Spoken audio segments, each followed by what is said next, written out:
it was Mother's Day today, and it was an amazing day It is for Mother's Day. for us, me and my brother here, because Dad he texted us and he's like, "What are y'all doing for Mother's Day?" Like that was a question, so we kind of just waited because we're like, "Nigga, just say the thing." I thought we were gonna go to dinner. I Like thought that we were was gonna my go dinner. plan the whole time. Turns out he's like, "Oh, y'all should cook."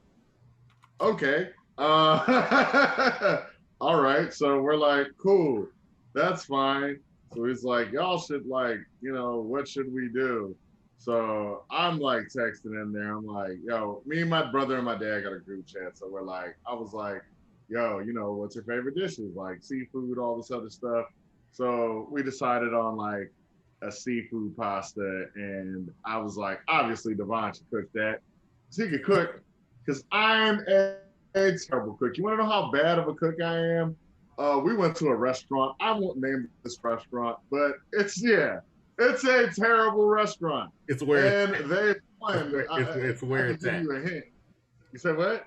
I said it's where it's at.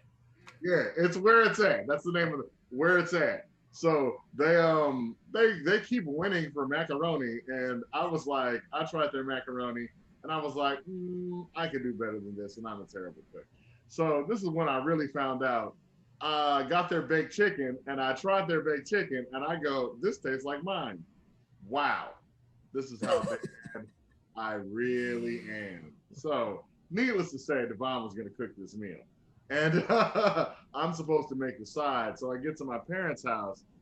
This nigga's already making the sides. I was like, I want to thank you, brother. I mean, it was just warm. It was just warming up broccoli. Like it was. No, don't do that. No, get your Yeah, flowers. Get your flowers. Yeah, you know. take your flowers. So thank Uh, you for that. I made the salad, and that's not easy. I'd make a salad literally every day of my life. That is not easy. That's the skill Again, that you though, like. I have always commended you on the speed at which you can cook. Because again, I have never seen anybody else take a steak from frozen to well done in like 10, 15 minutes. Number Like, I one, mean, popped in the microwave, defrosted, out, hot oven, 500 degrees, done. Like, I was like, that yeah, was years ago because I don't make no well done steaks no more. I know, but I'm just saying, when I saw Yeah, it, I was like, dang, like, who who fast tracks a steak? Like, I was like, dog, ain't no way this steak gonna be done. It's I still had no idea. You know what I'm saying? You're 17, 18. I knew I had to get the job done. That's you all did. I had to do. You got the job done. Well I done. got I got the job done. Given that I used to like it well done, my steaks were terrible. They were black and ugly as ever. Ever I stay used them down to my socks. Once again, it's Avery like a very nice guy. Another one with your In My Humble Opinion podcast. We're back. We're back. Oh no, it's them again. It's them boys from In My Humble Opinion. Like I said, I'm Avery like a very nice guy, also known as Avery Zadius. Also here with my brother Jess Devon, ladies and gentlemen, Jess Devon. Nee, that's me. Yep. And Got it. you Okay. can find me as Avery Zadius on Instagram and all socials. Also, you can find me as Vince McBands. That's BANDZ on Instagram and all socials. And you can find my brother, Just Devon, as Dr. Douglas on Instagram, as Just Devon on Twitter. And you can find both of us at My Humble O and In My Humble Opinion podcast, or really just In My Humble Opinion on YouTube and everything else. We want to thank you guys for, turning us on. If you're riding in your car, if you're, taking that run, if you're taking a walk, if you're working out, whatever you decide to do, thank you for allowing us to entertain you for this time being. And we want to say, if you're a mother, happy Mother's Day. If you're not, Definitely. hey, one day you'll get there. All right, if you want to. That's your decision. That's your decision. But with that being a decision and you having a child, anybody having a child, that's a change. And change can be scary and can be a blessing depending on your perception. Okay, our next guest has changed from an in front of the scenes personality to being an on screen personality. He's still in front, he's just changed what he's necessarily doing to keep your attention. From rocking shows with packed crowds to packing bass and beats on YouTube. He can literally teach you how to grow your page. He's a rapper, producer, YouTuber, Hollywood Floss, ladies and gentlemen. Hey, thank you guys. Oh, AKA Blade Brown. So, AKA. Blade Brown. Is that Blade Brown? I gotta be honest. I'm gonna commend you on this. I had no idea how you were gonna jump from Mother's Day to that intro.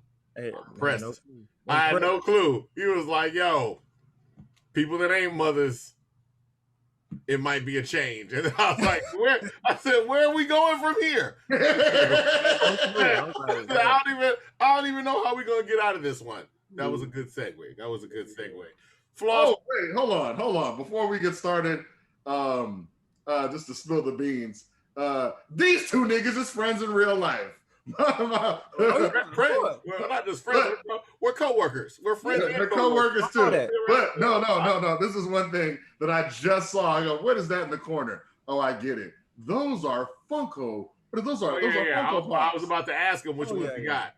Oh yeah, I got that one. That's I only get villains. I only get the black one. You only get black ones? I'm gonna tell you right now. The comic book shop I go to, because I got a box there, I know they know I'm racist because it's only black comics and black Funko Pops. Like a black comic pop out, I'd be like, yo, put it in my box.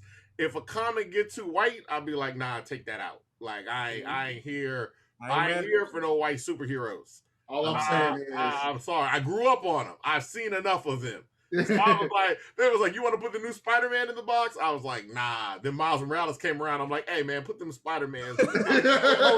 Oh, yeah, we here. I got Zemo coming. I got Baron Zemo coming soon. So I only get villains. So okay. Yeah. You know, you gotta keep up with the why villains? I don't know. I'm such a nice guy. I figured it's like a balance. So. Oh, okay.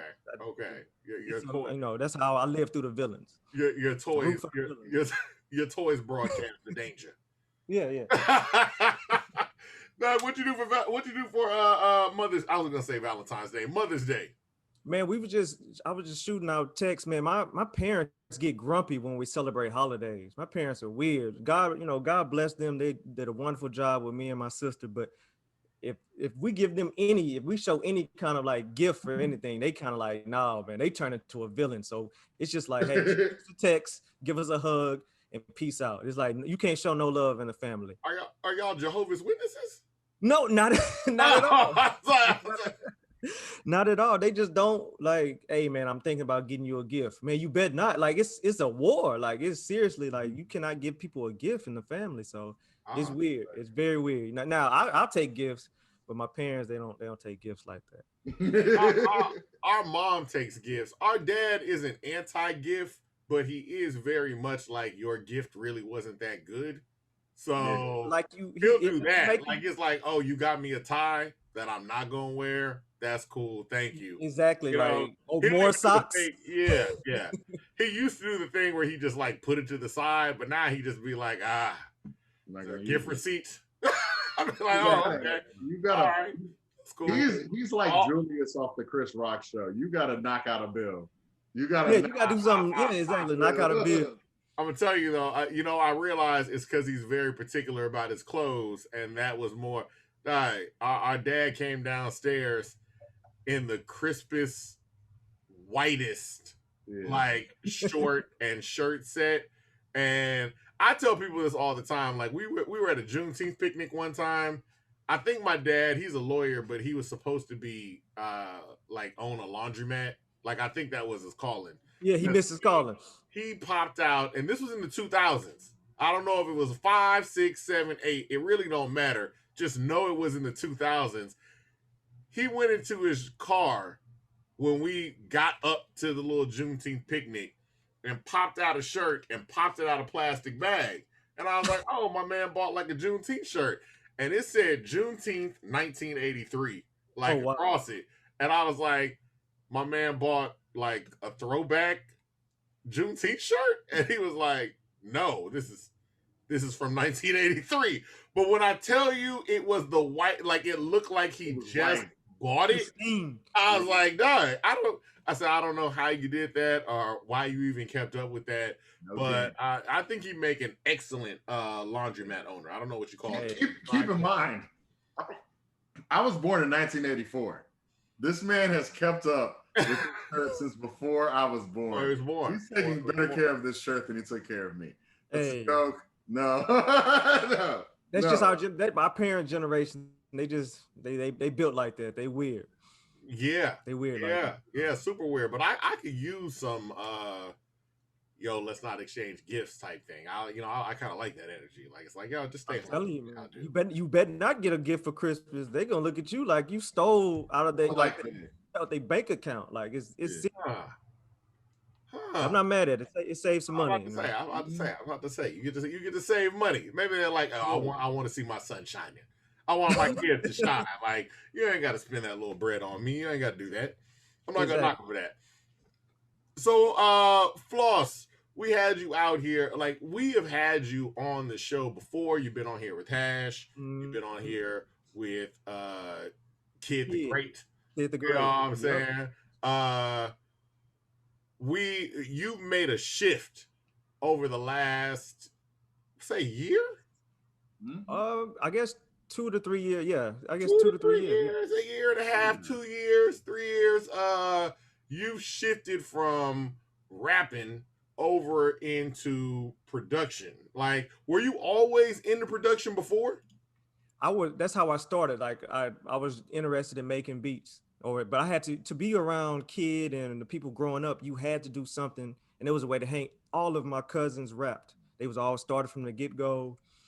Me, I was kind of just hesitant. I'm like, man, what my dad gonna think? I'm not really. I'm not. I love music, but I just not good at it like that. So I just to hang around them, I picked it up, and I always wanted to be behind the scenes. I was never supposed to rap in the first place. I was You know what? always supposed to. And let's talk about that because you were kind of, I'm not going to say you were the forefront, but you were definitely one of the more social outgoing members of THEM. People knew Right, you. right. People know you in You know, Hollywood Floss. So, exactly. but you never really wanted to be the rapper. How did that even happen? Never. It was just once again to hang around them. They was like, "Hey man, you gotta do something." And then when you hang around people, you start to it rubs off on you. It looked like fun. I was just doing it to hang around my older cousins. I never wanted to do it. It was just okay. Well, you're gonna do something. Oh well, let's see how you sound on the mic, and then it goes from there to okay, let me show you how to write, and then it goes from okay, do it on your own. So it was just a way to hang around my older cousins. I was always the pipsqueak, little Floss, little Bruce. I was just the Mhm. pipsqueak. So it was like, hey man, you're gonna do something, you gotta do something. So that's how it started. So you got no plans on getting back. Did you retire for real or did you retire like Jay Z? I'm not gonna say I retire, I'm just not doing it. Because Yeah. it's always, if Jay-Z calls, say, hey man, I think you should be rapping again, you gotta pick up the Oh microphone. yeah, okay, But okay. So you're not. man, I just it's the passion is with producing and helping people behind the scenes. So if Kid was like, I'm about to put out an album, but I want you to be on it, you would say. First, I'm gonna ask, are you really gonna put it out? And then secondly, I'm going to ask, where's all the other verses that never got put out? Then third, all right, I'll make something new. Yeah. Okay, okay. So you make this transition into just straight production. I guess what made you decide like, all right, you know what I want to do? And it's not just production. I mean, you made a channel where you're actually teaching people how to produce. So initially, what just said, you know what? I want to do production. That's pretty much all I want to do right now. The first thing when they were first signed to a local label, all my cousins, we couldn't get like there was them and then there was like four other acts, but they were treated the worst on the label. Not necessarily just bad, but just always we couldn't get to the studio, we couldn't get to production done. It was always we was on the back end. And then so I was like, man, you know what? I'm gonna just get a laptop and I'm gonna learn how to record myself and I'm gonna record y'all. And then it went from okay, let me see how I can make beats. And this was like 2006, but I never took it serious. So this time around, I learned from Hash or Jedi Master. I learned from other people. I took it serious this time, but I always knew how to do it. I just wasn't taking it serious because the rapping was in the forefront.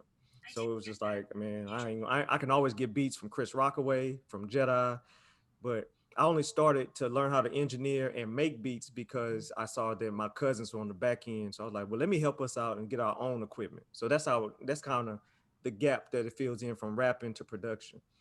And then when you just start, I mean, your goal almost instantly when you started posting and making the channel was it's like you're also teaching how to create beats Right. and teaching all these intricacies on YouTube. What made you lean towards that direction? It was like, okay, I was posting a beat a day, and we'll get into this later on how you want to grow your YouTube, but you can't just you have to be consistent. So I was posting a beat a day, but a beat is only 3 minutes.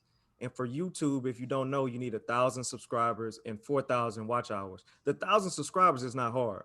If you're networking, you're on social media, hey, you follow me, I'll follow you. It's not hard. But the 4,000 watch hours, that's what's hard. And if get 20 people to listen to your beat, they're only going to listen to it for like 20 seconds. So you're never going to reach your watch hours. So I said, well, you know what? Let me take them behind the scenes. Everybody likes behind the scenes footage. So let me show you behind the scenes to show you how we make a track, or how you can make a Tiger type of track, how you can make a Griselda type of track. And that is what people are interested in. So I took it, okay, I'm going to show you how I make a track. Now I'm going to break down how you can make a track, even if you don't have any music theory. So it's always steps to how you do it. And when you're on YouTube, the goal of YouTube is to stay on YouTube. They don't want you to go to Twitter. They don't want you to go to a website. They want everybody on YouTube because that's how they get their money.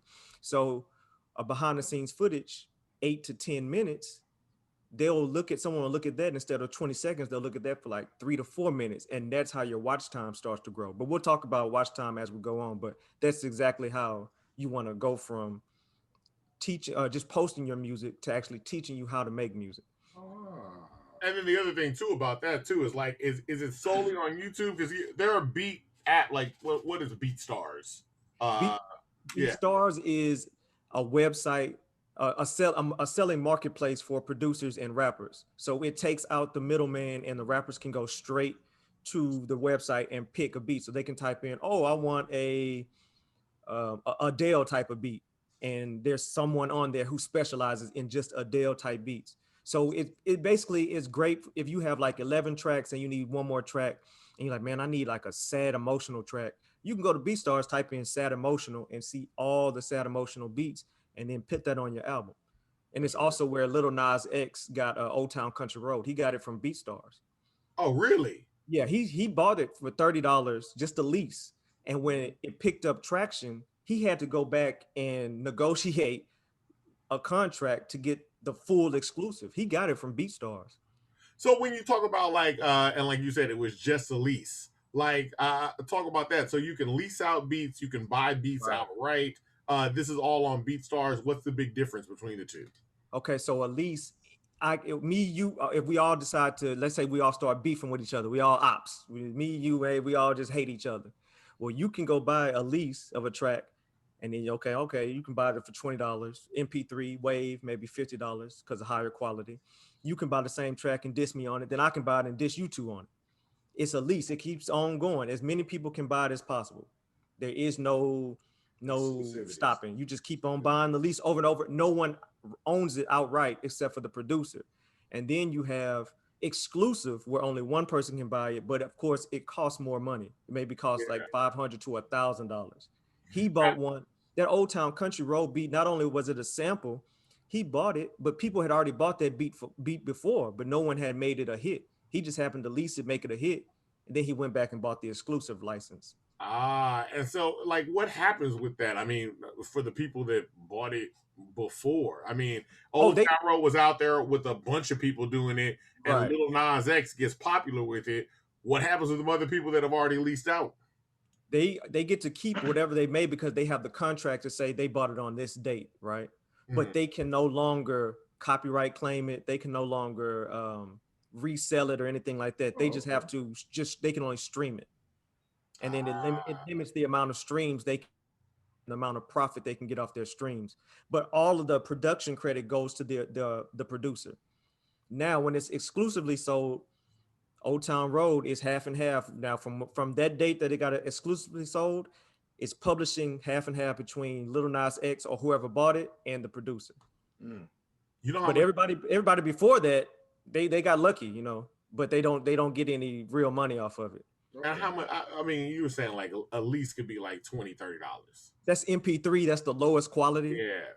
Wave is a little bit better quality, so that can be 50. Then you have track outs, which you get all the stems, so you can mix your beat a little better. That's like 100 to 150, and then you can get unlimited track out, which is like 200 to 300, and then you got exclusive, which is that can be whatever you negotiate your exclusive for, but you get your publishing as well.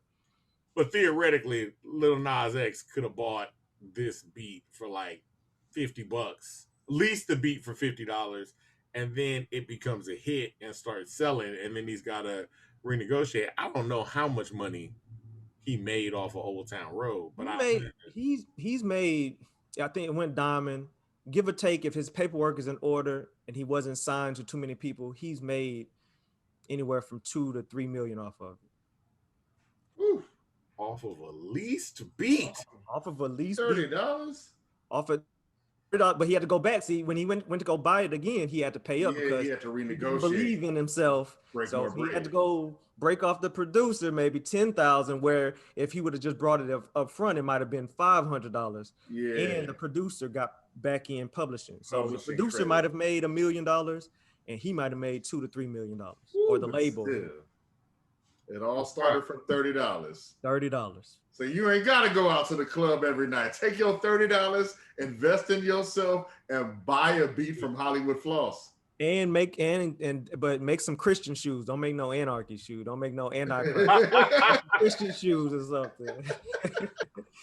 He out here wilding, but it's all good. Hey man, the wild part about that is he'd have been fine if they wasn't Nikes. Exactly. Like, that was what like Nike was like. Oh wait a minute now. What are we doing? I said, what? We can't have you make Satan shoes. Now, you know, these enslaved children that have our shoes made. We're not going to talk about that. I don't even feel like everybody's mad at the Satan shoes though. I don't even feel like it was like you can't make Satan shoes. It's like you can't make Satan shoes without telling us first. Like, if we had been here at the ground floor, like why didn't you tell us you was doing this video and everything? We'd have been cool. Cause you snuck behind our back. Yeah. That's pretty much all it is. That was a wild video. That was a lot going on. The videos are wild nowadays. I saw the baby been in some wild. Now, everybody's in some. I don't know what it is. It's like the people that used to do pen and pixel covers for No Limit. No Limit, yeah. Have moved into the video world, and they're like, yo, we can do anything. Like. You really can, because you're trying to get attention. You know, that Throw Baby video is wild.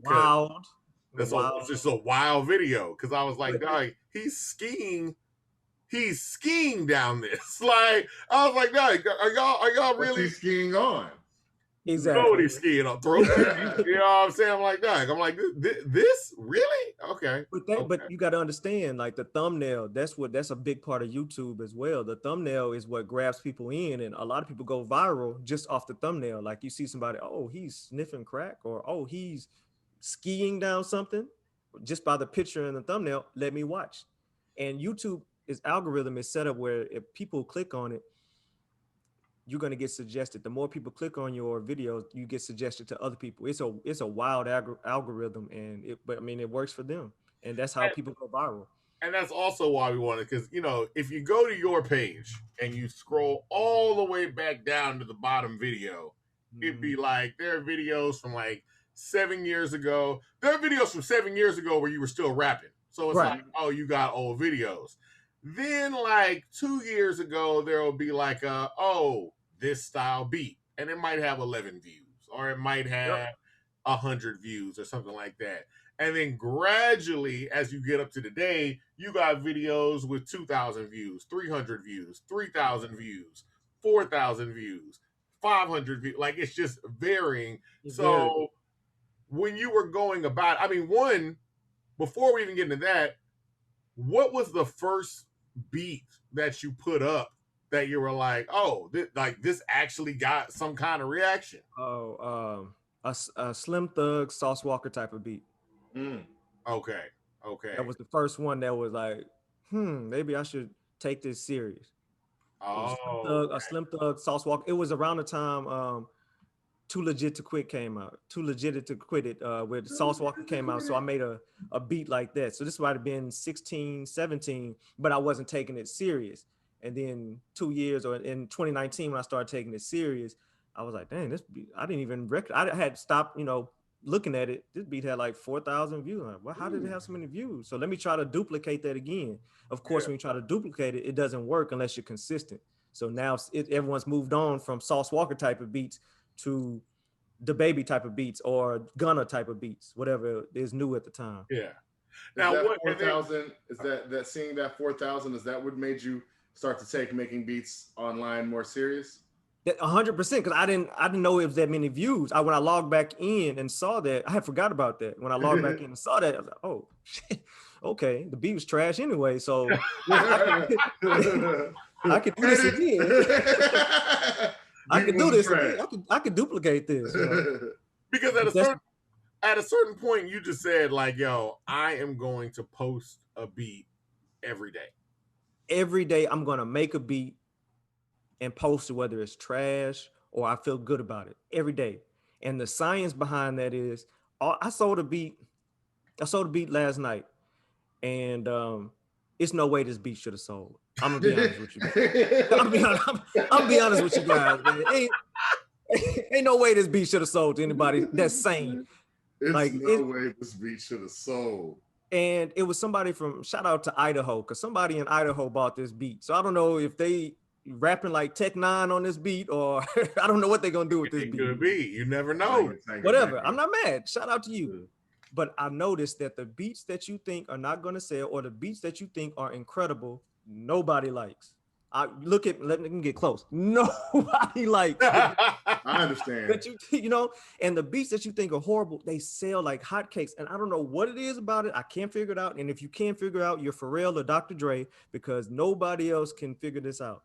Or your Swiss Beats. Don't do Swiss like that. I am gonna do Swiss Beats like that, because I'm telling. I have gone back. DMX, rest in peace. He passed away. I'm going back. I'm listening. I've been listening to so much old DMX that Spotify and Apple Music and YouTube are suggesting a lot of them Rough Riders compilations. And remember the World War song, like World War III. Yeah, dog. That's classic though. Tugboats. I'm saying right now, you weren't the first one that said they was gonna make a beat every day and put it out whether it was trash or not.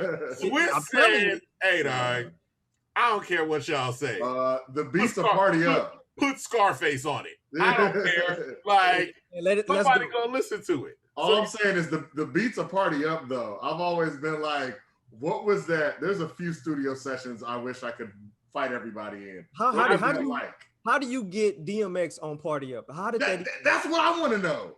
Like, I know exactly how. Because I've seen too many documentaries. I've seen too many documentary videos. Right. I mean, we know. It is my pure and honest belief that it's like it's something about Pharrell, Swiss Beats, and honestly RZA. Timbaland too. Yeah. And Timbaland, if they play music in front of you, they believe in it so much that you start to believe in it too. Like, I'm like, if you're sitting there and you're like, I don't know. And like Pharrell, I'll give Pharrell a pass. Like, I give the Neptunes a pass because they have created so many weird beats that have been successful. Good. Right. Like, like the first time you play Grinding, of course, people gonna like that. Like, people like Grinding, but it's an odd beat. There are some beats that they have put out where you're like, are you sure? But Pharrell was dancing like, oh, he's bobbing. Right. I know Swiss be dancing his ass off anytime he plays music for everybody. And you know what? It's the big speakers. The big speakers make everything sound good. Everything. Yeah. Like Money Cash House, I'd have been like, get Whose man's is this for bringing us in here? I'm positive when DMX heard "Party Up" on the radio the first time, I think he flicked it off because he didn't know it was him. I was like, "Oh, what is that?" He goes, "That's you, dog." He's like, "Oh, what? We rapped on this." Biggest hit of his career. Yeah. It's DMX double platinum in 1 year off of 2 albums. Yeah. It's DMX biggest album on biggest song of his career on the album that showed the decline. And I'm saying like, yo. Because you never know what people are gonna gravitate to. And it goes back to my point. Like I'm telling you, I'm you guys know me behind the scenes. You know, I'm honest about, you know, myself or my abilities, or whatever. No, I shouldn't have sold that beat last night. But dude, he paid for it. Then he got like a mid-tier level. He didn't just get the MP3. He bought like a mid-tier. He wants the some of the rights to it and all of this. So I'm like, okay, but whatever. And the mind state you have to have is you have to be confident, of course, and then you have to do it every day, or at least every other day, to make a dent in, you know, your profession. So I just took it serious. I was like, look, I even got a video footage on my phone where I said, hey, Bruce, you always start and stop stuff. Do this for a year, come back, watch this video, and see the progress you've made. And the progress was night and day. It was incredible. Yeah, because as people that have a YouTube channel, and our YouTube channel is different, we brought you on because we need tips. Yeah. We get like people will listen to us on Anchor, and that stream will go up, then that'll dip off, and then they'll come over to YouTube, and then that'll go up.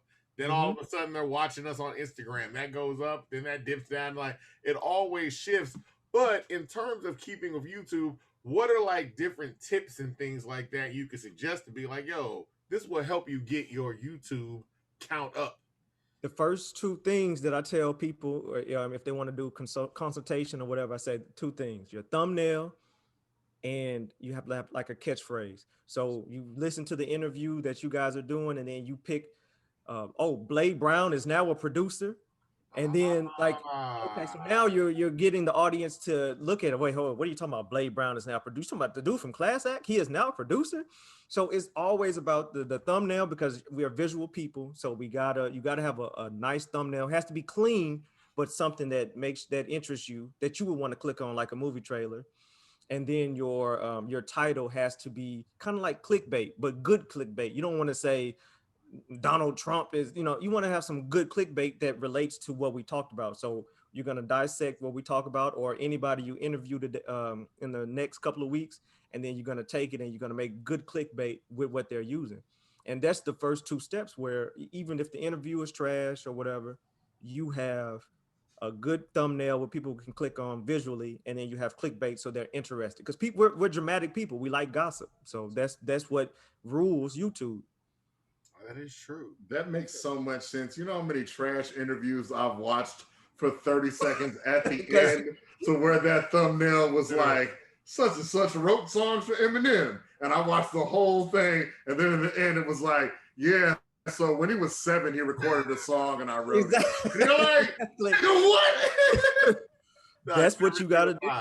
It makes me mad. I really be clicking on it like, oh, man. I watched this whole thing to find out this one little clip. Yeah, that makes sense. And those are the beginning steps. And then you have little steps where they talk about us as visual people, our transitions. So when you're doing behind the scenes footage, you don't even notice this, but you look more when people do more cuts. You know how they cut angle? It holds your attention more. I don't know if it's because it's like a movie or what. I don't know the science, but the more cuts and then you see a different angle, we look more because we think something else is going to happen. So those little things I would have never known until I got into the YouTube world. It's just little things like that no one picks up on until you get like, dang, you're right about that. Okay, when something is cut and sliced up, I do pay attention more. If we had a Patreon, this would be on Patreon. This episode. Exactly. This is the extra stuff they tell you. It's called retention time. And the more stuff you do, you get that retention. And you know what? You said you were alluding to it earlier. Let's talk about the timing when it comes to YouTube videos. And let's talk. So you're going to get talked about and it got a big nose, lips, small lips, whatever. Everybody has something wrong with them. So you got to get over that fear. Then people want to skip from step 0 to Pharrell overnight, or step 0 to Obama. Like, they just want to skip everything, and they don't see effect. Remember, he did everything every Sunday. Oh, that's He was right. That's right. training you. He was He sure training you did. without you being trained. Then if you want to do it every month, okay, but make sure you do it every month on Sunday at 12 o'clock. Whatever routine you want, whatever's comfortable for you, that's what you got to do. And you got to keep on doing it. So that's what they know you for. Now, when it comes to YouTube, they want people to stay on YouTube. So the longer your video, the better. They're going to start pushing you more if you're consistent and it's long and it looks of a certain quality. For me, I had to get out of that. Okay, I'm putting up these beats. It's 3 minutes. I'm never going to make that time, because 4,000 watch hours, that's a lot of time. I don't know if anybody's ever done the math. It's a lot of time. So you're not going to do it doing 3-minute beats unless one of those goes viral. Well, you're not going to go viral unless you stick to one artist. So you got to stick to, if you're going to do Drake, you got to do Drake every day. Certified Lover Boy Drake every day, or So Far Gone Drake every day. You got to do one artist, one big artist every day. Future, Travis Scott, whoever you want every day, and it has to be some dope beats. Then you have to make sure that, okay, if you do go viral, you keep feeding it. Now, if you don't go viral, that's no fun. Just show them a vlog behind the scenes. Everybody likes vlogs, and that's how I transitioned. And my watch time started going up because I was consistent with what I was doing. And then I said, hey, I'm going to do Dom Kennedy. That was my artist that I started with, Dom Kennedy. I said, hey, let me make a Dom Kennedy type beat. Hey, let me make a West Coast Dom Kennedy type beat. Hey, let me make a smooth Dom Kennedy type beat. And just kept on going with Dom Kennedy, and people started paying attention to it. Then I was like, okay, well, let me show the breakdown of the beat. But what you want is, if you're going to do behind the scenes footage, you want to do 8 minutes at least. So for some reason, YouTube won't pay you unless it's 8 minutes. You can't put ads on there, I should say. And ads is how you get paid. So you can't put ads on it. Yeah. Because it used to be 10 minutes, and then they changed it to 8 minutes. Okay. So you can't get paid unless it's an 8-minute ad. So I make sure all my behind the scenes footage videos are at least 8 minutes. Whether it's fluff or whatever the case may be. Hey, go buy merchandise, or hey, whatever it is, 8 minutes. So it's just different steps what you got to do to get to get to where you want to go with YouTube. Now, and then when we're talking about like the YouTube, like how does YouTube pay out? Okay, so some people know, some people don't, and then you'll see people that are like famous on YouTube, like, oh, I make $1 million on YouTube, but I'm like, they also have 20 million views, 20 million followers, like that that kind of thing. Okay, so how does it work out just for our like everyday people that are trying to build up their channel? So you get your 1,000 hours, 1,000 subscribers, 4,000 watch hours. Then they're going to say, hey, you have reached your goal. Would you like to be a partner with us? And of course you go, yeah, I want to be a partner. They want your bank account. You fill out your tax information. And then it takes like 2 weeks for them to accept you. And then once they accept you, you're part of the program. You go back to all of your videos from the beginning and you place ads on them, and you can pick where you place ads at. Okay. And then from there, you will accumulate. So the first day I got like 23 cents. I was like, yes, 23 cents. I'm in there. Yeah. So it's of course I can see how a YouTuber who has 1 million views, they're probably getting paid 30,000 to 60,000 a month, like off of that. Okay. I mean, I can see it because I'm nowhere near that, and I make some good income off of it, and I'm just starting to get monetized. So with that, I'm like, man, this could be something. You just have to keep on feeding it content. Content is king with YouTube. The more you put out, the more you're gonna get back, because it's a big search engine. That's all YouTube is a search engine. So we go there. If I don't know how to fix a washer and dryer, I'm gonna go to YouTube before I even call the manufacturer. That's true. It's a search engine. So I have to admit, I went to school for cybersecurity, and I've learned more from YouTube. Exactly. And I went to Rice. So. See, and when you start putting it, you're like, man, that does make sense. So with you guys have an hour show. people, your watch time is going to be through the roof. People are going to watch it for like 15 minutes. So you're gonna get your hours faster when it starts snowballing, faster than someone who started for 2 years. You'll be able to do yours in 6 to 8 months once you guys get fully serious and fully aware. Not that you're not already serious, but you know what I mean? When it starts rolling, you guys gonna it's gonna be like that. And then when the money comes in, it's gonna be even more money because people are staying on your channel longer because you have an hour each week to show them. Plus they're watching 15 to 30 minutes of an hour, where with someone like me or someone else that just does beats, they're only doing 30 seconds or 3 minutes. YouTube pays out every 21st of the month. So you only get paid once a month for all 30 days. And if the threshold is $100. So if you get $100, they're gonna pay you that $100 on the 21st. You don't get that $100, it's gonna roll over until you get that $100. Okay. So I'm not speaking on Donnie. I mean, I went to high school with Donnie Houston, but I see that he has maybe like 20,000 subscribers, and he has people like zero, and he has an hour-long show. I'm assuming he has his monetization. I'm assuming he's collecting $300 or $100 days. Got like 3,000 on average. He has 3,000 views on average. Yeah. So his 3,000 views a day times they're probably sitting there for 15 to 20 minutes. Ads can run. Some good money. Yeah. That's not bad. That's not bad.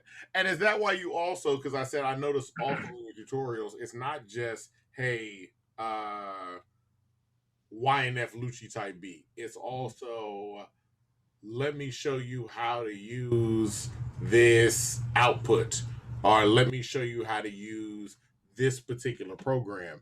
Like, how do you pick your programs? Are these people reaching out to you? Is your goal to get these companies to reach out to you in terms of picking out programs and things like that? Or, are you just like, yo, this is just what I use? No, I mean, all of the above. So when you're starting off, no one cares. I mean, your channel is 200 people. No one cares, but it's something about getting monetized.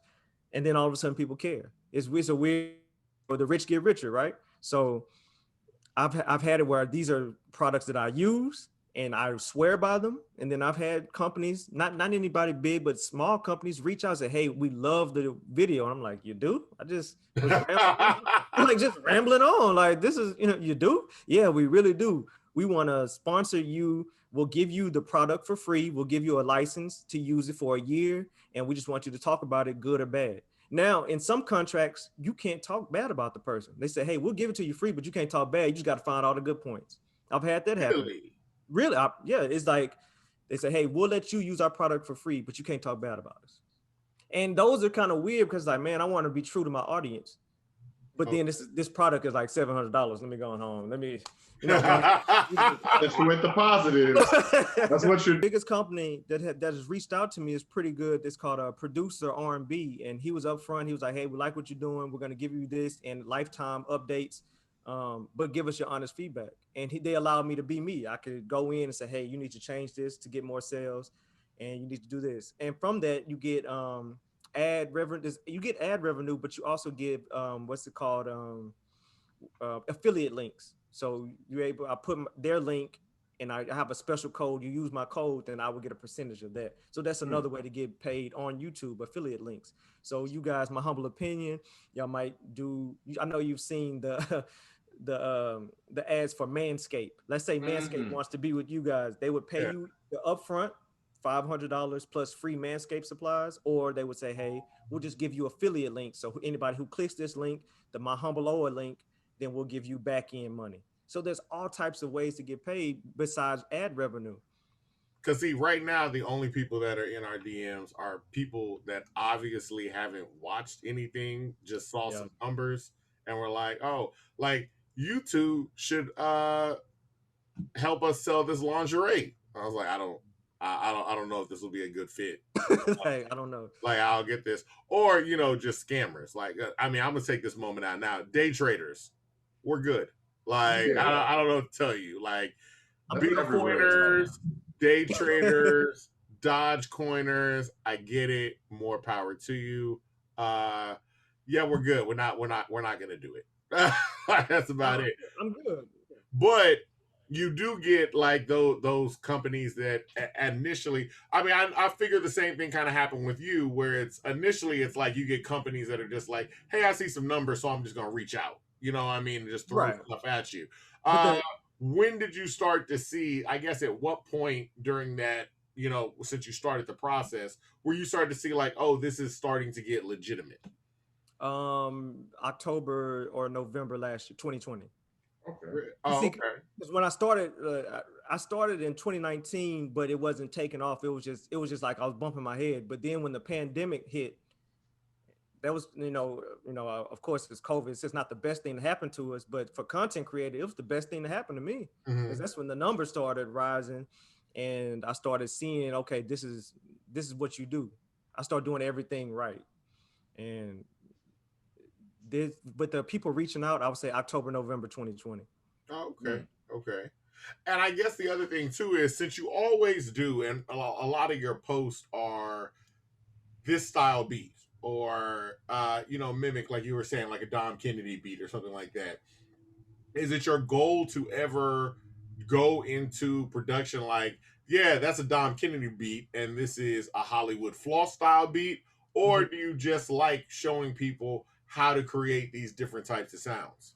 The goal is to get a signature sound, because once Okay. you get a signature sound, you've made it. Like everyone knows the Little John sound. Everybody knows the Swiss Beat For sound. real. Yeah. Pharrell, Yeah. the Hey, Timberland drums. Dr. Dre.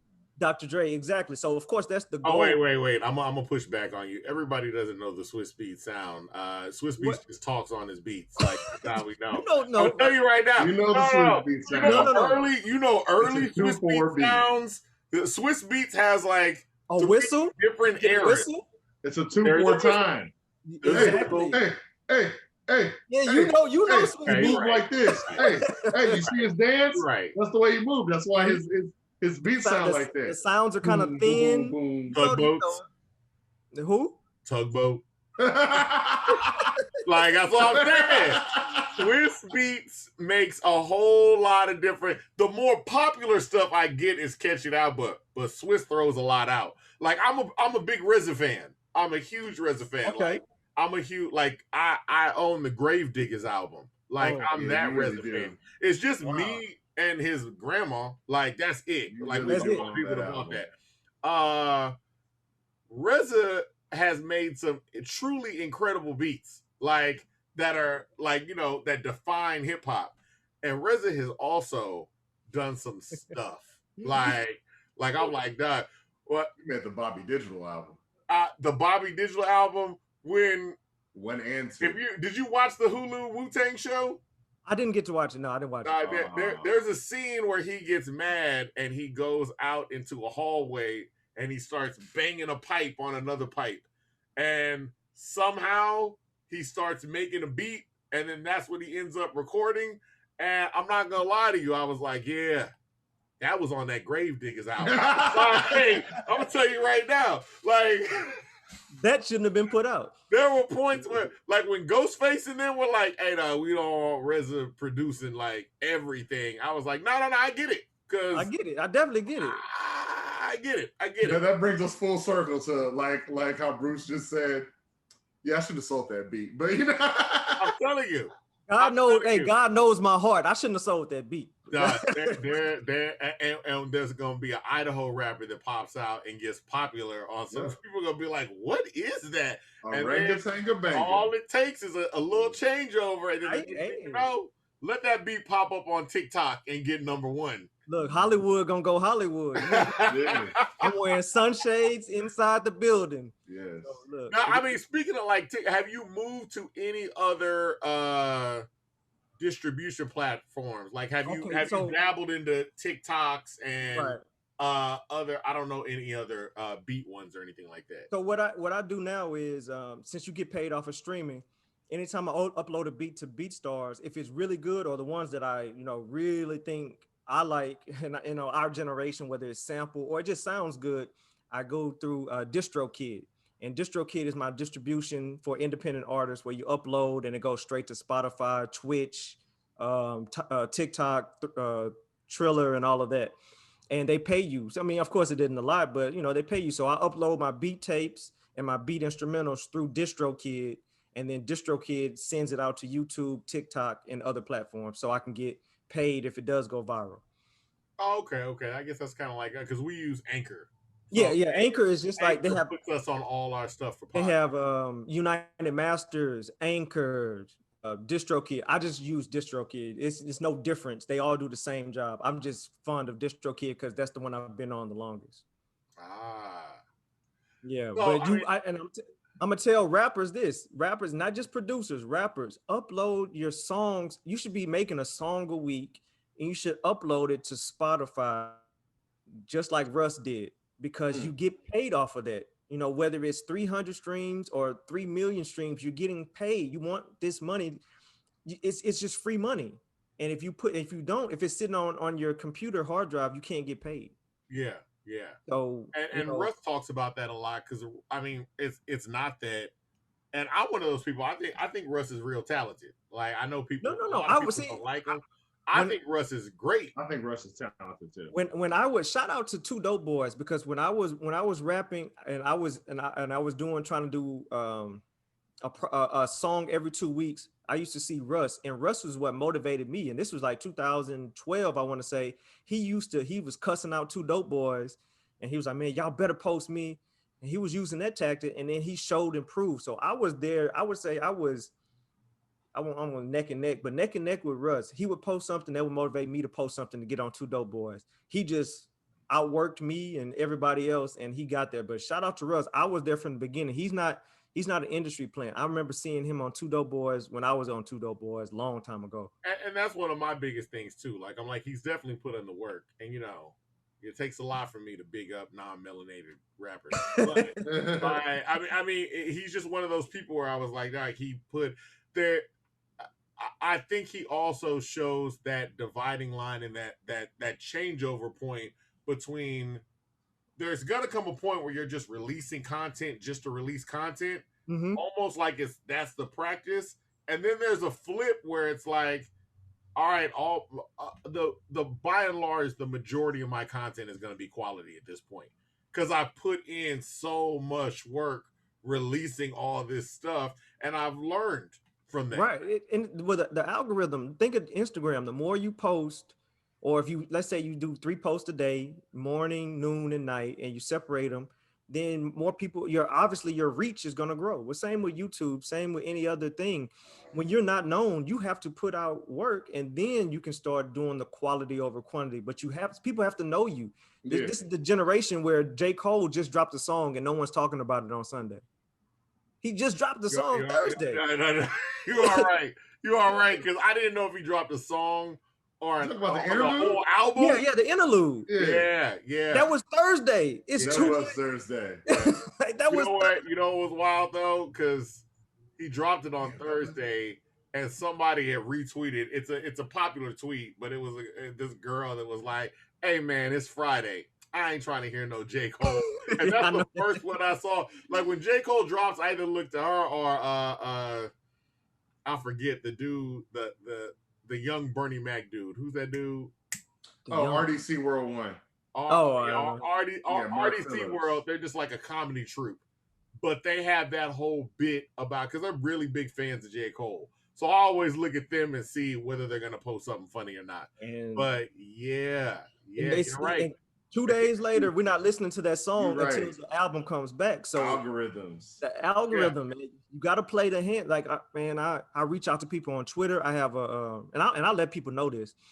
I have a standard little description. I'll hop in your DMs on Twitter. Hey, how you doing? I don't know if you're working on an album or not, but you can check out some beats. I have some discounts for you. Let me know what style we can work on a deal. And I'll just do that cold blindly to people. And out of 100 I do, I'll get 10 back. And those are potential customers. You have to work for yourself. You can't be lazy. You gotta do something. Yeah. Bring some attention to yourself. That's why I do a beat a day. So I'm like, okay, I'm gonna be freshly motivated to do it. I love doing it.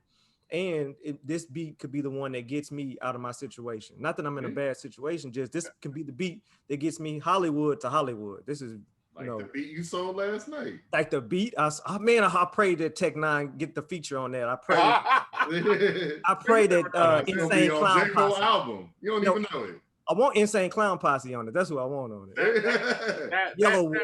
That could be Yellow Wolf. I want Yellow Wolf to spit a Hyper 32 on there. I like the Yellow Wolf. ED. Like, yeah. Would you stop liking it when Royce called him out? The whole nigger thing, bro. No, even before that. Yeah. I went to his concert. That was one of the greatest concerts I was a Yellow Wolf fan. But let's not get derailed. He was competing with MGK. He was. Yeah. He was. And I'm not gonna lie to you, I never would have thought, in 10 years, we're gonna be talking about MGK still and not Yellow Wolf. And not Yellow Wolf. Yellow Wolf has a song with my particular favorite rapper, Slim Thug. I run the streets all night and day. Produced by Jim Johnson. Yep. Yes. Now, granted, they didn't make that song together. Yellow Wolf was nobody, and he was with Jim Johnson. But still, going back to what we talked about, we're producing. You see, a producer has an unknown person on there, and boom, it becomes a hit. Damn, a hit. That's and that's the whole message that I want to get out. Like I talk to kids, and they say, "Man, I want to rap." I say, "Are you putting out a song every day?" Well, okay, you're in a school with thousands of kids. Mm-hmm. You can't get any better than that, and you have the fan base. Put out a song at least a day, or every day, or a week. That's how you get better, and that's how you that's how you get that viral moment. That's good. And that's the other thing, helping, talking to younger people too, where you talk about things like your follower count and your fan base is built in early on. It's kind of like our cousin used to tell us, like when you're younger, everybody's your friend. When you are in elementary, middle school, and high school, you can amass a lot of friends very quickly. College too.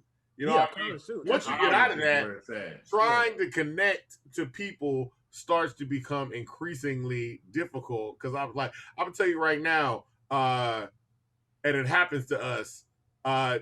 Dudes ask to follow me on, like, "Hey man, what's your Instagram?" I'm like, who are you? Like, like, leave me alone. I'm 40. Like, that kind of thing. Like, that's literally what I be thinking in my head. Like, what are we in 8th grade? And we're supposed to be doing this. But when you're younger, it's like, man, there are kids of 40,000. Everybody follow everybody. Everybody. Yeah. And that's when you drop a song, everybody gonna share it, even if it's bad. They gonna share it. Like, man, look at this fool.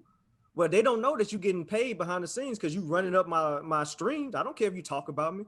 But the kids these days, they're kind of, they don't have that exterior skin where they can take someone saying it's not good.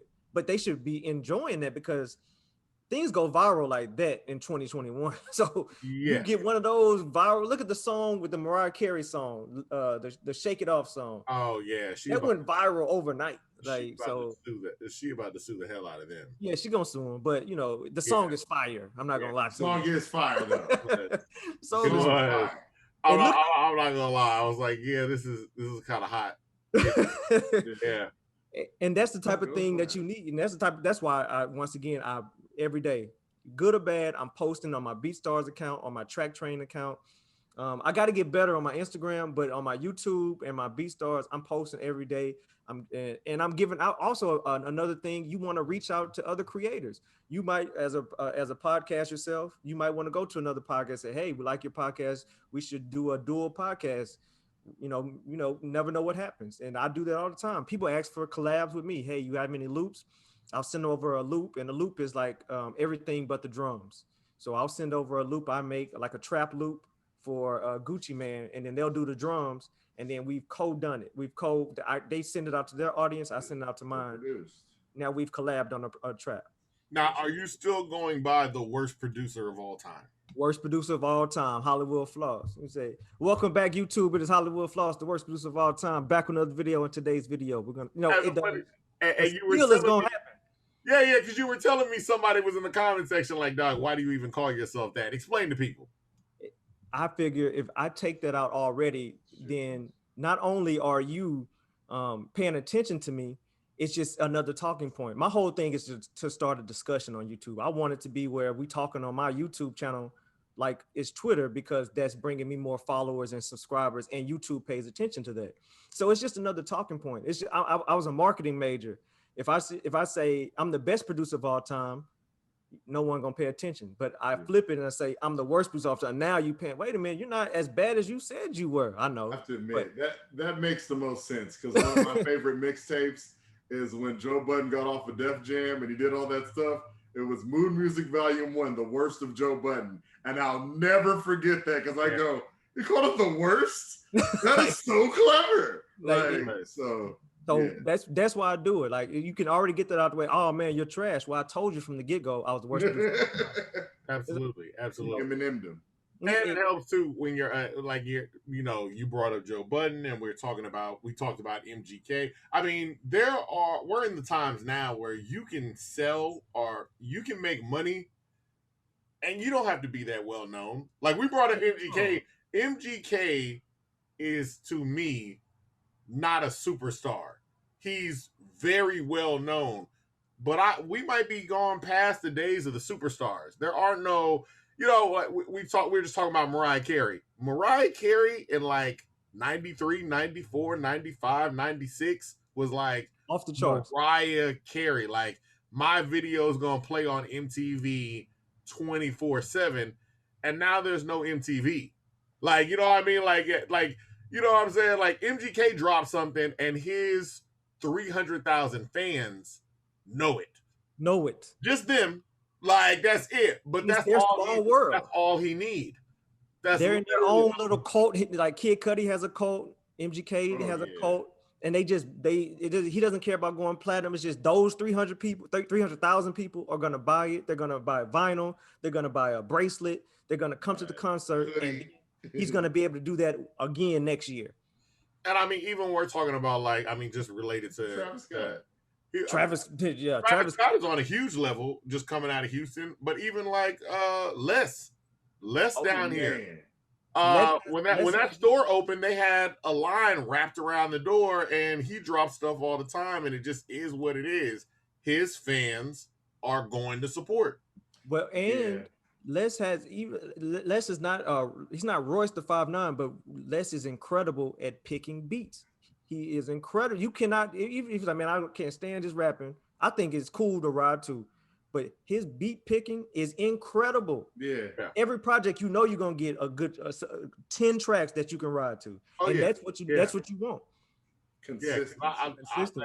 That Les Bun B album, I still am jamming that, and the beats are something you can either ride to. You can jam to, you can smoke to, you do whatever you want, and that's what people want. People want that feel-good music, even if, like, man, I ain't all right, the rapping is not Rick Ross or whatever, but the beats are good, and the beats are the music, and that's what matters. The music feels good. Okay. The vibe. Yeah, the vibe. Yeah, that's the perfect word. It's a vibe to it. So you wake up tomorrow, and some Lil Nas X or what's his name, Tekashi 6ix9ine, or man, any viral star of that type has gotten your beat, and all of a sudden it is platinum. Like, you are really out here making money. What's the first thing you buying? Man, actually, you know what? Back up on the first thing you're buying. Okay. I'm gonna ask that. What's the first thing you're doing when you see the results? Like, when you see the numbers coming in? I'm gonna be like, I'm gonna take this from your page. I'm gonna cuss somebody out I don't like. You already know who I'm talking about. I'm cussing somebody. I tell people all the time, right? Yes, Floss and I work together, and I tell people all the time, like, my students know. I said, dog, if I hit the lottery, y'all are gonna know. Because one, I'm gonna be up here and I'm gonna make a scene. Like, I'm gonna make a large scene. I'm not gonna be aggressive. I'm not gonna put my hands on anybody, but I promise you, that's the day you are going to find out the truth about how I feel about anybody that comes across my path. They're going to love it. If I love you, I'm going to tell you. Like, I was like, dog, I love you, man. You're the greatest. If I can't stand you, that's the day you're going to find out. And then I also told them, and then you will never see me again. Like, that's it. I'm telling you. So the first thing I'm gonna do is I'm cussing people out, but then I'm gonna call you. I need a lawyer because I need to get these splits right on this record. I can't have them. Because see, the thing about me, once I become a certified millionaire, I'm never going broke again. I Yeah. promise you that. I can't. Yeah. I didn't see too many stories from Hammer to Tyson. I didn't see TLC shit. I can't be on that Summer Jam screen, man. I can't do it, man. And the record industry Toyota Center screen, no sir. And the record industry is already built to not pay.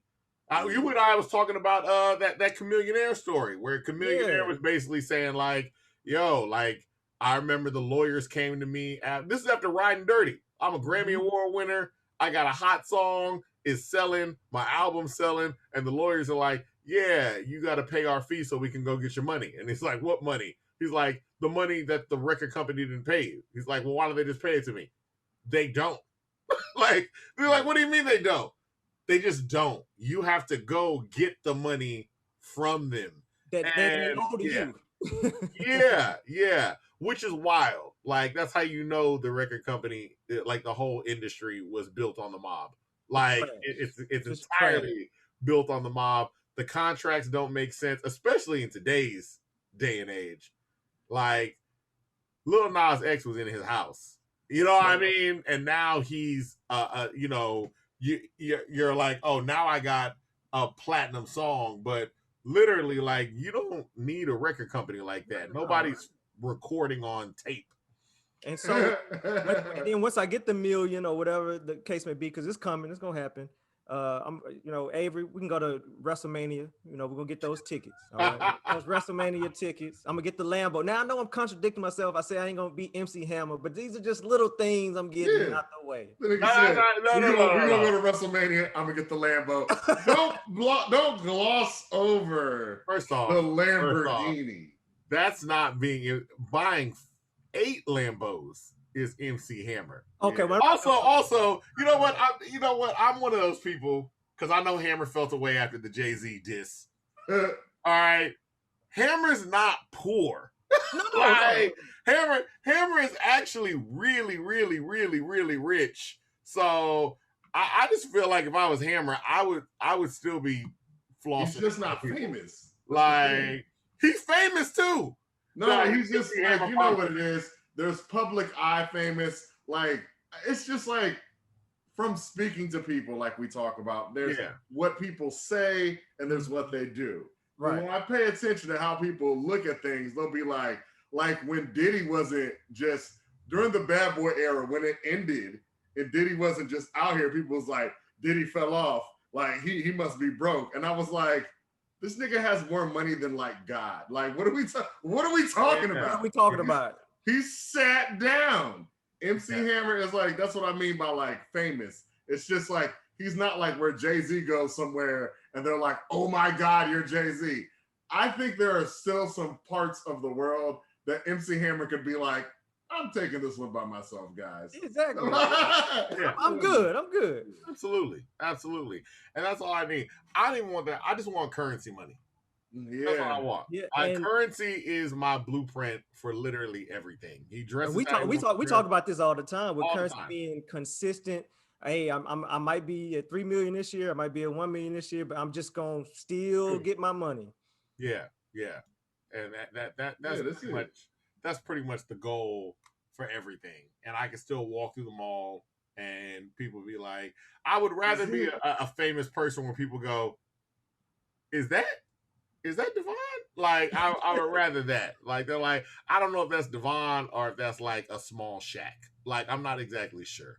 See, that's something I know famous. Like something like that along those lines, as opposed to an out of this world superstar where you got to send people to go fame. Yeah, I don't need that Jay-Z level. That's crazy. Jay-Z and Beyonce fame where people are like, or brunch with Jay-Z. I don't know. Yeah. I don't need that level. No. People be like, they're so amazing, and I'm like, what is it? I go, I got in trouble with the Beehive on Twitter one day because they were like, why would he cheat on Beyonce? I go, she's a human. She probably gets annoying. And people would go, the Beehive murdered me. I did not know it was a Mess with real the thing. beehive. I watched. I was like, oh no. I was like, oh But that's no. the thing, you the price of fame, to where people are like, this person has to be this all the time. I'm like, nigga, I am sure there are days where he is like, oh my God, if this bitch won't shut the fuck up. But he's like, yo. Of course. I don't know what y'all talking about. I'm pretty sure there's no day ever in life. Y'all get on the beehive side, on the bad side of the beehive and go on. I saw a documentary. Those people are crazy. Like the people they grabbed on the beehive, I was like, dang, they are all in middle school and high school and early college and have nothing but time on their hands. Like, and if they're older than that, they are really crazy. Like if you are 40 and you were like, I don't mind you being a fan, but if you're on the internet attacking people at the big age of 40, I don't want to meet you ever. Like, killed Carrie Hilson's career. Ever. Yeah. She was done. Dang, I don't know why. She shouldn't have said something. She should have left it alone. Sometimes you just gotta be quiet. But she wasn't Ja Rule though. Like, you know how Ja Rule was falling off and 50 just toppled him over? Carrie Hilson was a symbol. They literally pulled her down. Like, you know how mummies reach out of the ground. Exactly. Come get you. I was like, she had the song. She had a Kanye West and Neo on one song. Knock you down. And that's a good song. That's a good song. That's a really good song. Yes. And they was get out. They knocked her down. The good thing about it is, if she starts a YouTube tomorrow talking about this, she would blow up again. She would be full circle, Bruce. Because sometimes, Carrie Hilson should start a YouTube. She probably shouldn't, because every once in a while, one of her thoughts gets viral on Twitter, and I'd be like, "Duh." What'd she say? What was it? The 5G? Oh, she was a big 5G proponent. Yeah. Hey man, this is a complete side note. What happened to them?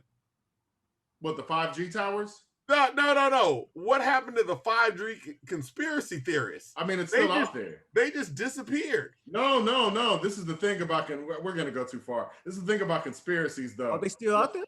No, it's still out there, but this is the thing. Like, remember the gay frog thing? And then they were like, no, it changes the sex of the frogs.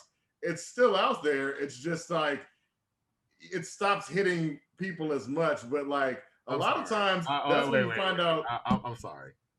The gay frog thing? Yeah. You ain't heard about that one? No.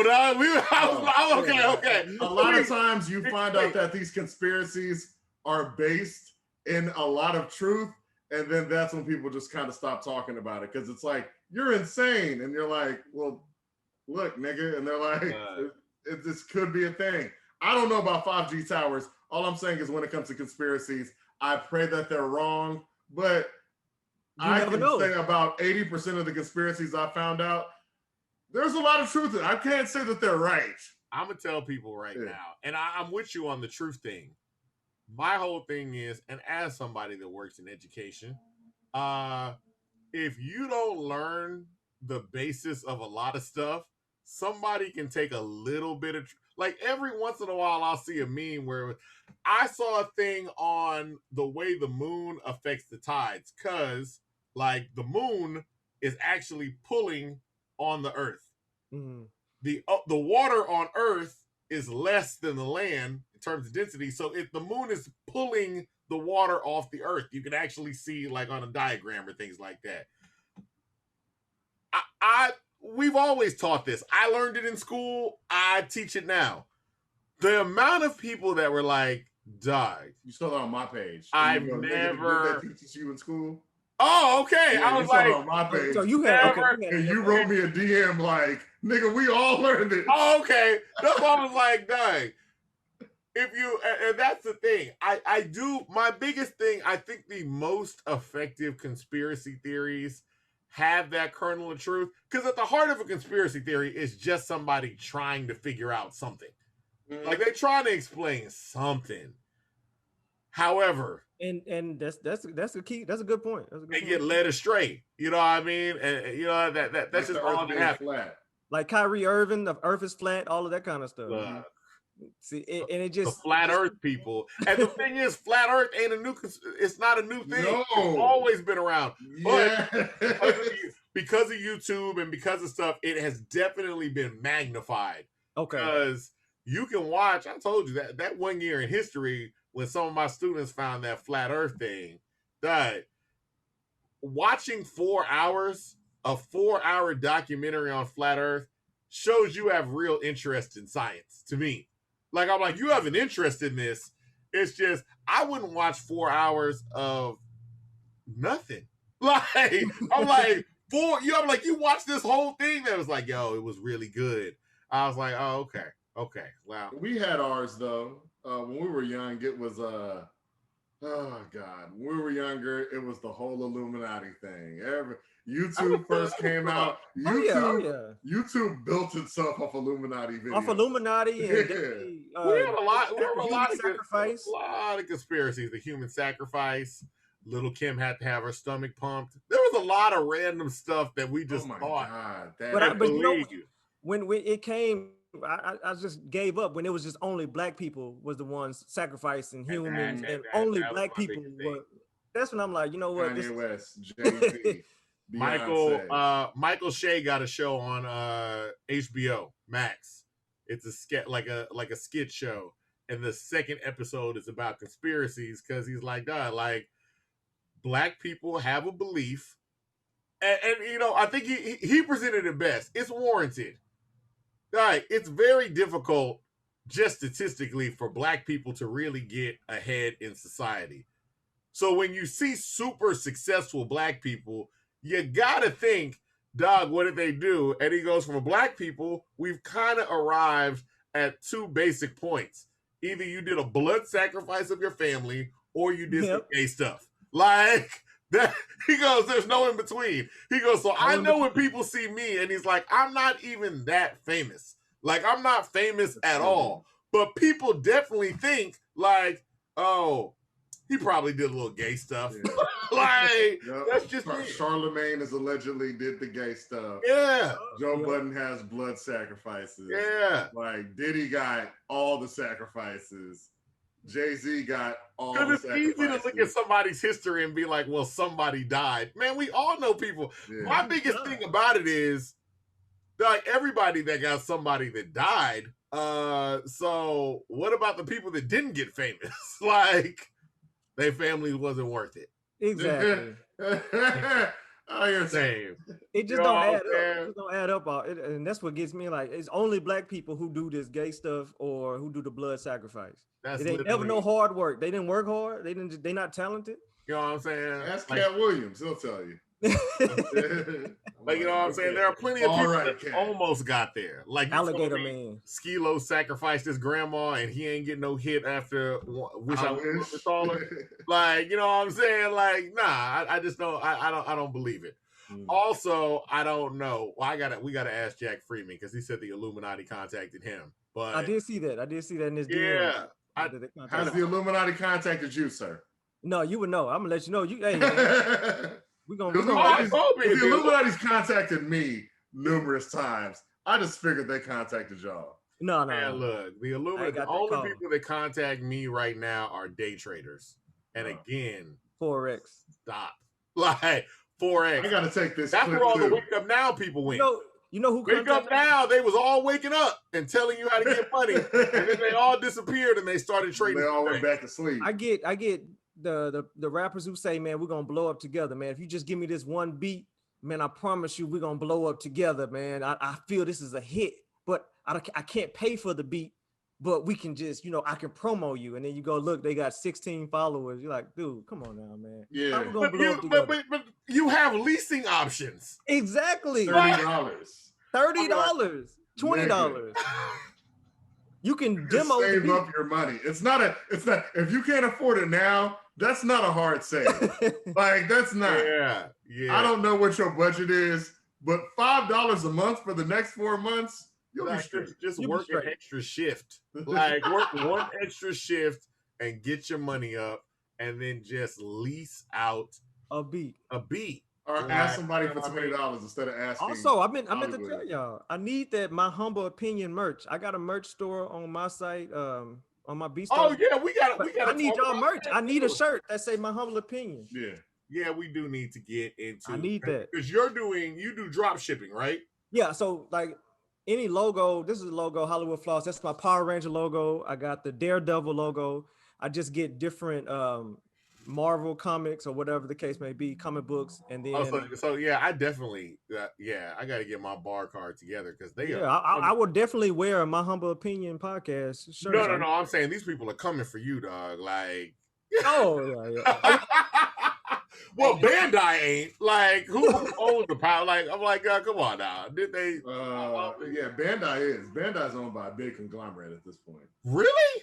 Yeah, Bandai. I think Bandai got swallowed up by the people that own Dragon Ball Z, and they're huge. Well, come and get me. Like Jay-Z, come and get me. I would say at this point, I saw somebody, I don't know who it was. It might have been Ninth Wonder. I don't know who said it. It was a pretty well-known producer that was like, "Hey man, sample whatever and let them sue you." Like, no. I will say this though. I did a Houston Astros logo, and it was Hollywood Floss. They came and got me the next day. They said, "I'm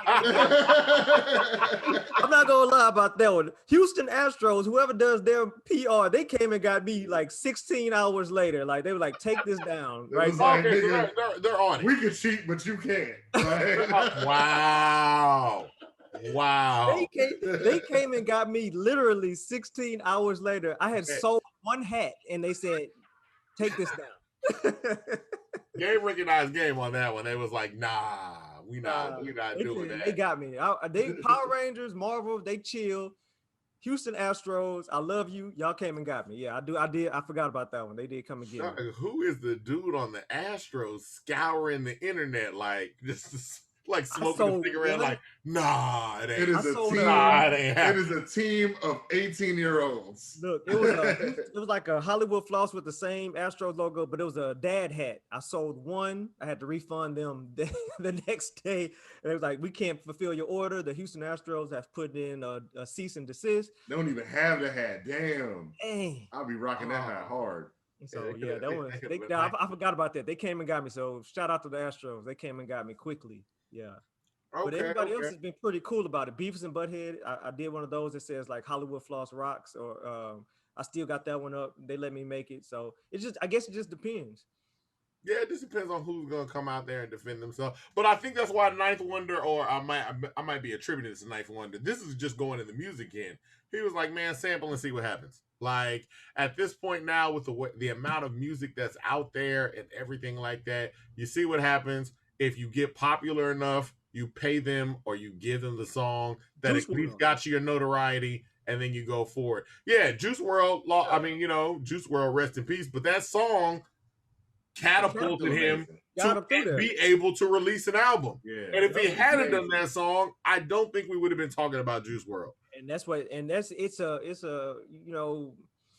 it's a slippery slope, but at the same time, it puts you in the spotlight where then you can manipulate your situation. Like I sell loop kits, I sell drum kits, I sell consultations. So the bigger your name gets, it's more reputable. Like, oh, okay, yeah, I like his loops because he gets placements with other people. So yeah. If anything is good, I let people know, hey, I've worked with Lucky Luciano, I've worked with Swisher House, I've worked with K Reno. Oh, okay, now I'm validated. Whereas if I say I've worked with Bloody Joe Hound, and they're like, who? It doesn't work the same. So you want that notoriety. Is Bloody Joe Hound real, or is that just a name you made up? No, that's a name I made up. Matter of fact, it might be real. There might be a rapper in Idaho right now working on that beat. Like he's like, oh, he sees me. Yeah. We're about to blow up. Bloody Joe Hound, the Black Ku Klux Klan member, Bloody Joe Hound. That's what. Wow, Bloody Joe Hound. Did you say the Black Ku Klux Klan member? Yeah, the Black Ku Klux. That is hilarious. Yeah. Also, you were talking about 50 Cent destroying Ja Rule earlier. Oh yeah. I was gonna say nobody has done more damage to Ja Rule's career than Dave Chappelle. Where's Ja? That's it. That man can't. Can you imagine? I don't know, man. 50 Cent. I'm telling you right now. Okay. If 50 Cent had a crackhead in the video with a helicopter, and we loved it. And then the next month, Curtis came out and called that nigga a wankster. Everybody said, "Yeah, you're right." That's what happened. It was literally. I was in college. It was a month. It was 1 month. I watched, and I know you're getting. I said this song is terrible, and I watched everybody in Building 4-6 at Prairie View talk about how good that song was. And the next month, they started to do the was that 8 Mile fucking movie shit, and they had we got the first song on the 8 Mile or the second song on the 8 Mile soundtrack, and it was Wangston, and it was like the picture, the doll of Ja Rule with the guitar, that was the same guitar in the video. You knew who he was talking about, and I literally saw everyone change. Rap fans are fickle, and that's the day that I learned it. I'll never forget. That's right. You're right. I'll give you that. You're right. 50 Cent is definitely. Okay, well, if 50 Cent put the nail in Ja Rule's coffin and buried him, Dave Chappelle pissed on his grave. He gave the last rites. Yeah, I mean, you know, he definitely pissed on his grave after Ja Rule can't even tweet out anything without a rant. Anybody, grandmothers, random white kids from Calabasas, like anybody. You know what I'm saying? There's a kid in Puerto Rico right now. If Ja Rule tweets it, it's like, oh, I don't know, nobody want to hear from you, Ja Rule. Like that anytime. So yeah. But I mean, Fire Festival didn't help either. He buried himself. I'm about to say, yeah. He has not made the best career choices. He has not made the best career choices. I know where the turning point was. It was the Ja Rule and Ashanti video where they dressed like they were in Greece. And I like that song. It was a good song. No. It was a good song. But I know Irv Gotti, that was his idea. And I know Ja was like, I don't think this is a good idea. And Irv was like, nah, we should do this. And he's like, I still don't think it's a good idea. They both thought of that idea. They both thought of that idea? I was in college. I watched, there's a behind the scenes that came out on BET, and both of them talk about that idea. I love the Ja Rule. Watching 50 Cent, because I saw 50 Cent from I can't say day one, but watching 50 Cent come up and then get shot and me going, that's fucked up. And then seeing him come back was like, nigga, do y'all know what's gonna happen? That was the most amazing thing real time ever. True. So I never, because you know why? That was the last, and I hate to say it, because I am 31 right now. That was the last time as a child when you have no responsibilities and you care about music, and that's it. That was my last year of just being like, yo, like I really like care about listening, and then I started to make music. So at that point, that was that pivotal year. I'll never forget anything from 03. Nelly, Tip Drill, all of that. It was amazing. Blah, blah, blah. Credit card down. Yep. Oh. I was in my freshman year of college. It was the greatest thing ever. My last pivotal year was probably Kool Moe Dee's second album. Like, God damn, Devon. No. No, you're not that old, nigga. No, you put me on Wu-Tang. I don't know what my last pivotal year was. I do know, and I feel like, and then, before we even get out of here, because I always think about this, because we can only do this with us. When did you stop buying music and start stealing it off the internet? Like, what's the last album that you bought? I remember very clearly the last album I bought was Common's Like Water for Chocolate. And I remember looking at it and I was like, this is the last CD I'm ever going to buy.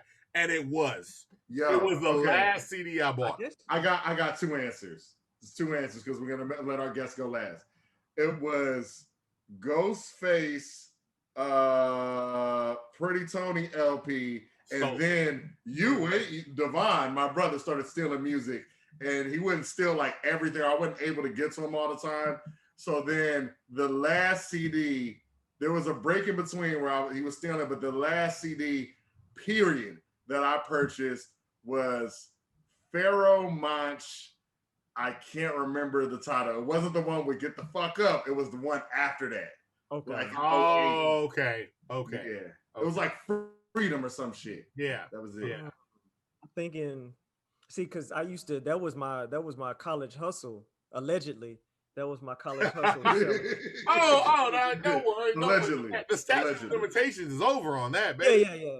So I was already, and then we used to DJ. So, okay, so what was that? Late register? Is that late registration then? Was that the last CD I bought? Late registration. Late registration? I stole that. I stole that. I had the bootleg, but I think I still bought that one, late registration or Purple Haze. It might have been Purple Haze. Damn, that was 04.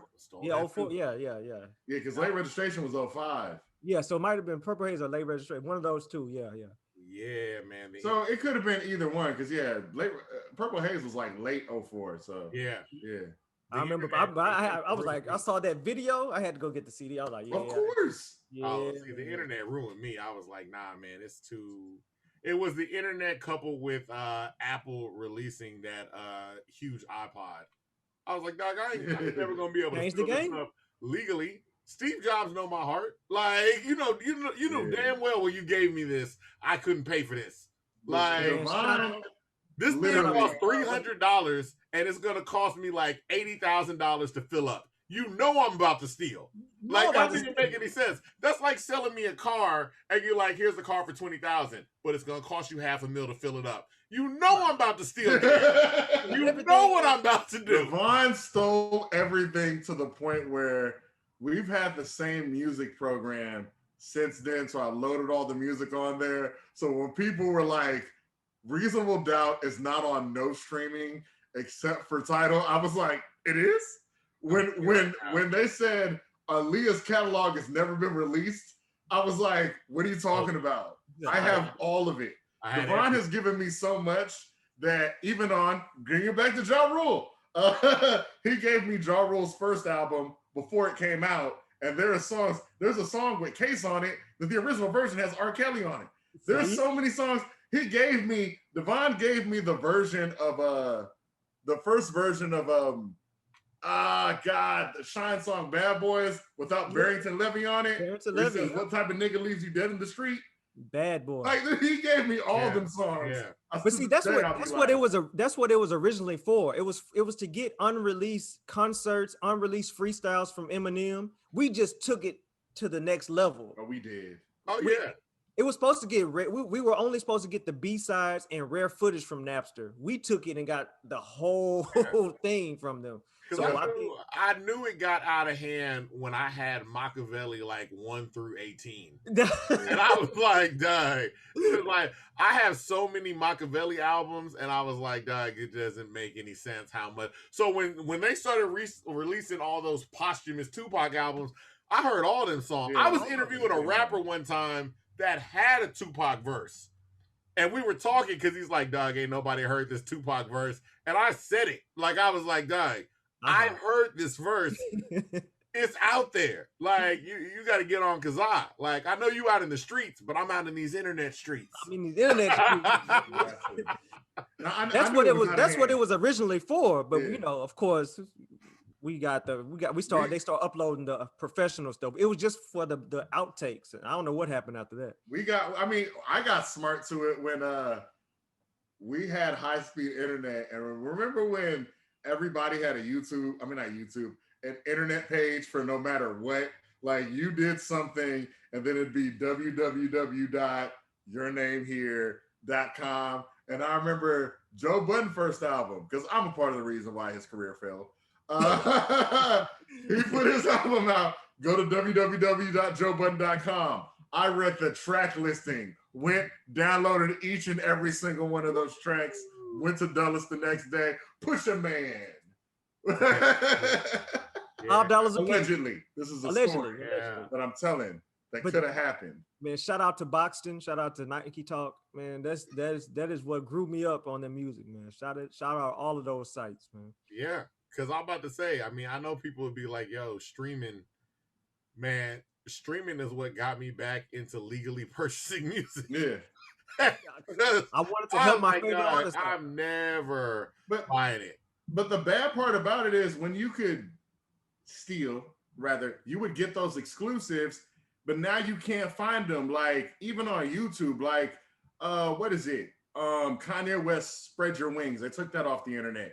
The Kanye West, Pharrell, and Lupe Fiasco, Lupe, Child, yeah. Child Ripper Soldiers. Not Us Placers. Don't Stop. You cannot find that. Yeah. I have Don't Stop.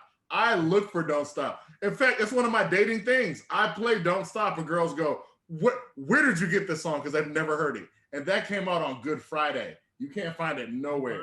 Because and that's one of those other things, since we're talking about YouTube and streaming and things like that. When you sign up for Spotify and Apple Music and Google Music and all of these things, you are signing up essentially for a lease. You don't own any of this stuff. It's not yeah, same thing with movies. All this stuff, they can take it down whenever. You know, and I feel like everybody's experienced this. You'll think of a song and you'll go to it and they'll say like, "Oh, not available in your country, not available in your region," or something like that. And it might be down for like a couple of days and then it'll be back up. A lot of times they're going through negotiations.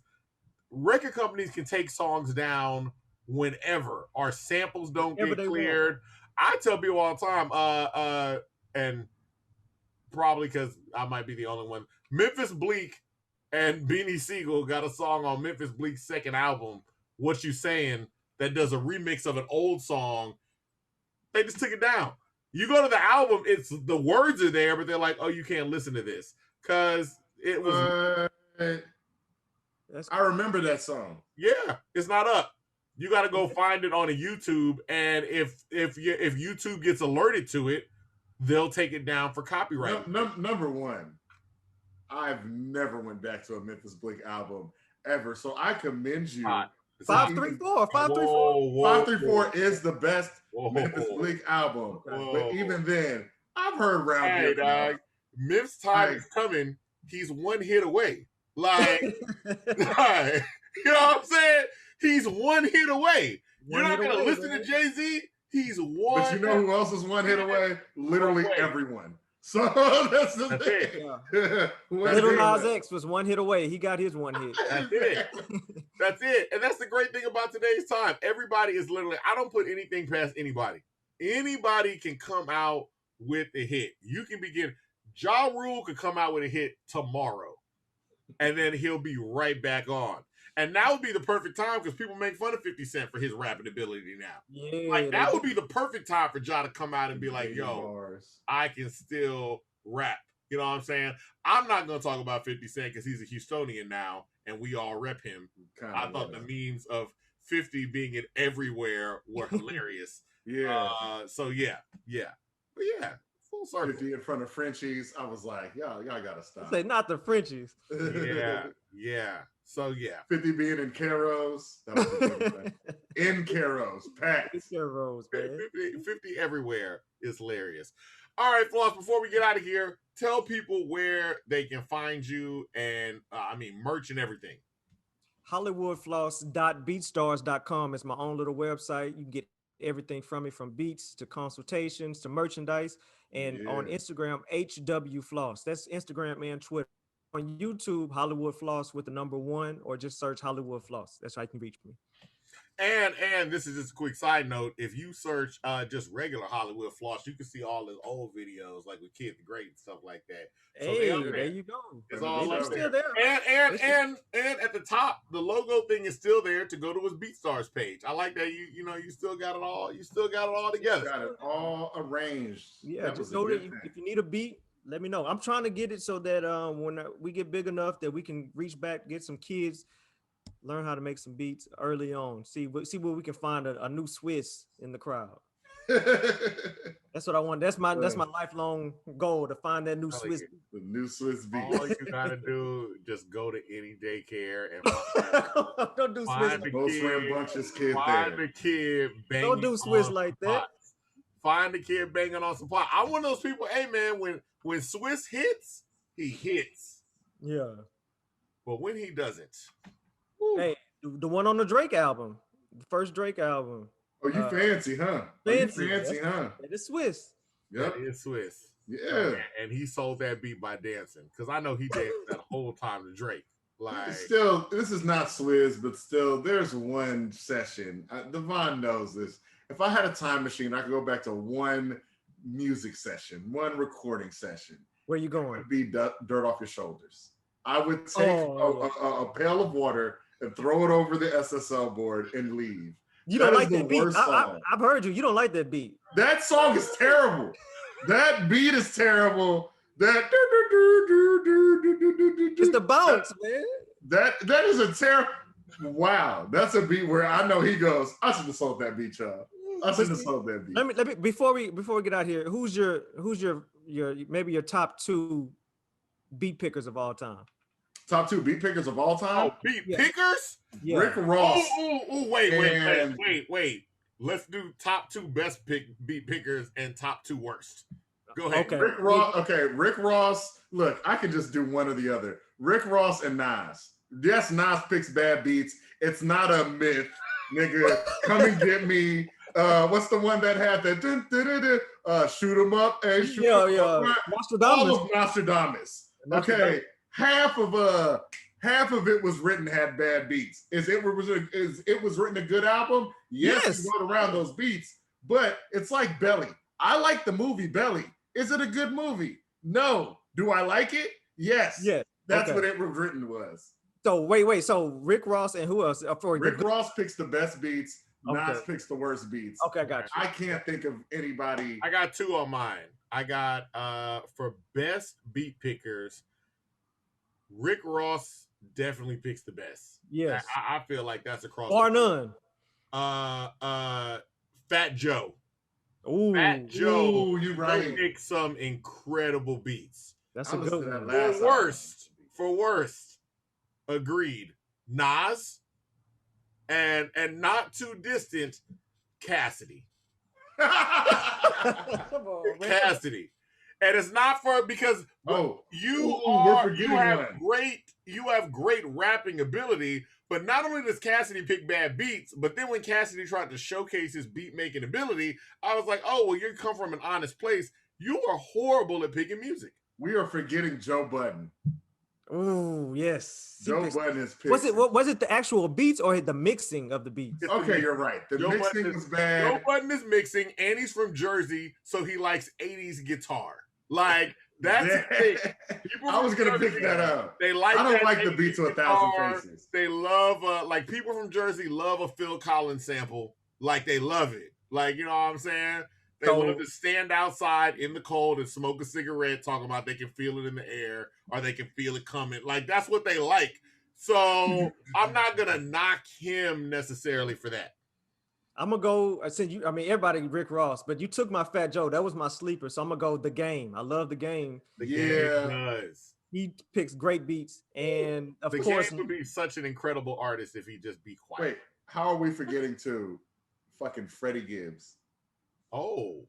Well, because you got to go, because Freddie has 2 careers. He has his first half and the second half. His second half. Okay, ESGN is one of my favorite albums. We give him accolades for everything else. He's making ESGN too, nigga. That's for me. Like my favorite album from Freddie Gibbs is ESGN. That's not saying I don't like Bandana or Cocaine Pinata. No, nigga, I love those albums. But you just like ESGN. But ESGN, like I'm a Freddie Gibbs. I'm a Day Zero. So we got him on a mixtape. We got him on a mixtape when he wasn't even on that piff by chance through our cousin who was going state to state. Yeah. So that's the only reason. Like we are Day Zeros. Okay. I love I still think he picks good beats, even at that point. Yeah. Blah blah blah. So that's your bad. Your Rick Ross and Freddie Gibbs. You're saying The Game and Rick Ross. So across the board, we're all Rick Ross. Rick Ross is hands down the best. Hands down. Hands down. Who's your worst though? The worst. I'm going. I hate to say this because I look up to this person and I admire him, but for the first half of his career, I got K Reno. I was like, man, come on, K, we got to get you some better beats, man. But now he is immaculate beats. Okay. You got to practice first. You got to practice it out first. You know what I mean? But that was wasn't like the mixing too I couldn't hear you. for K Reno's beats in the beginning. Yeah, and it might have been the mixing too. Yeah, because it was like because zero. we were okay. Well, you want to go? I'll go cannabis then. That's I don't like Cannabis didn't pick his beats. That was Wyclef. Oh well, Wyclef chose those beats for cannabis. Okay, but then when we got to the next album, 2000 BC, Cannabis who chose those beats, and that was worse than the first album. You're right. All right. I've never seen somebody have such a trajectory. Like we were waiting for his album to come out and be so disappointed, and then be even more disappointed by the second album. Yeah. Like I was like, God. Yeah. And he can still spit to this day. He still rap. Yeah. It was living proof to me that nobody cares that you can spit. I said you can be the greatest rapper on the face. Cannabis has a track on the Lost Boys album called Beast from the East, and I'm old as hell. I'm gonna date myself. I wore the tape out listening to that thing over and over again, and I was like, it is impossible for this man to come out with the album and it not be good. He's the greatest rapper on the face of the earth. And then he dropped that album, and I was like, oh my God. And this was back, children, when you used to buy an album. And if you bought an album, like if you spent your $16 to $20 on an album, you lived with that. So I don't care how bad it was, because either you live with it or you convinced a dumber friend to trade with you, like somebody that didn't know. The word got out real quick about Cannabis's album. I couldn't get a trade off.